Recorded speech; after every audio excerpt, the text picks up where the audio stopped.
بسم اللہ الرحمن الرحیم۔ گرین ہارٹ کی طرف سے آپ سب کو السلام علیکم۔ میرے سامنے آج کا سوال ہے، کیا کربلا کے ذکر یا مرثیہ سننے پر آنسو آ جانا جائز ہے؟ جواب میں واسطہ فرماتے ہیں، جو آ جائے ٹھیک ہے، بے شک آ جائے، جو چیز آ جاتی ہے ٹھیک ہے۔ آنسو کا آ جانا ٹھیک ہے، آپ خود بخود نہ کرو، بس آنے دو۔ پھر سوال ہوا ہے کہ امام حسین علیہ السلام کی کامیابی پر آنسو آ جانا یہ کس طرح ہے؟ جواب میں آپ فرماتے ہیں، وہ اللہ تعالیٰ کے تقرب کی ایک راہ ہے۔ اگر آپ کسی بزرگ کے آستانے پر جائیں، نہ وہاں غم ہے نہ وہاں خوشی ہے، بس صرف آنسو ہیں، تو یہ رکت اور شے ہے، یہ غم نہیں ہوتا۔ حضور پاک صلی اللہ علیہ وآلہ وسلم کے آستانے پر جائیں تو آنسو آ جاتے ہیں۔ کس بات کے؟ وہاں کوئی غم تو نہیں ہے، اور یہ آنسو خوشی کے بھی نہیں ہیں، یہ رکت ہے۔ رکت ایک الگ داستان ہے۔ آپ سجدہ کرتے ہیں تو بعض اوقات آنسو آ جاتے ہیں، یہ رکت ہے۔ رکت آپ کے وجود کی ریت کے اندر سونے کے ذرات ہیں، اور وہ سونا پھر خود بخود نکلتا ہے۔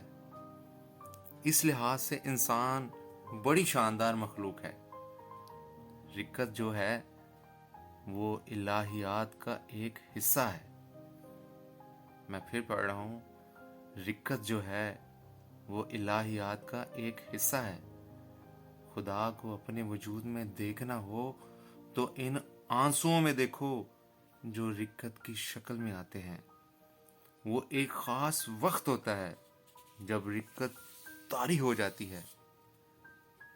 اللہ کی رحمت کے جلوے اس وقت نظر آ جاتے ہیں۔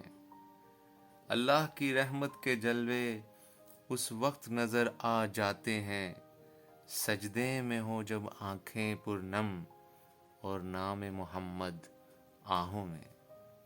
تو یہ ایک خاص مقام ہے، اس لیے یہ آنسو جو ہیں یہ غم کی بات نہیں ہوتی۔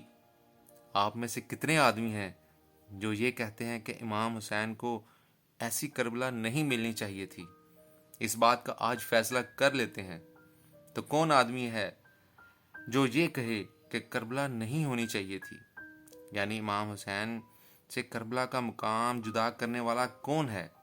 کسی شیعہ سے پوچھو، کسی سنی سے پوچھو کہ جو امام علی مقام سے مقام کربلا جدا کرنے کا خیال کرے، تو جب آپ امام علی مقام سے کربلا کا مقام جدا نہیں کرتے ہیں تو پھر روتے کس بات پر ہیں، اور جھگڑا کس بات کا ہے؟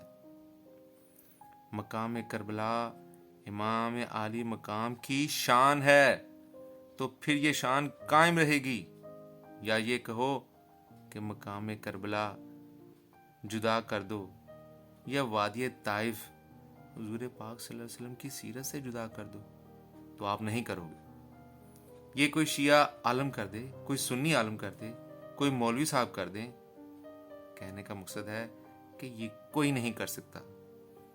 درویش اس لیے سرخرو رہتا ہے کہ وہ مقام کربلا کا تحیر پہچانتا ہے کہ یہ مقام کیا ہے، ورنہ تو یہ ہوتا کہ آپ دعا کرتے کہ یا اللہ اگر دوبارہ موقع ہو تو کسی اور امام حسین کے ساتھ یہ نہ کرنا، تو آپ یہ کبھی نہیں کہیں گے۔ یہ کوئی نہیں کہے گا کہ امام حسین علیہ السلام کو کربلا نہ ملتی تو اچھا تھا۔ تو پھر آپ نے یہ کیا بات کی ہے؟ بلکہ آپ نے تو دین کے بالکل خلاف بات کر دی ہے۔ امام پاک کی مرضی کے بغیر آپ ان کی اچیومنٹ کو، ان کے حاصل کو نکال رہے ہیں۔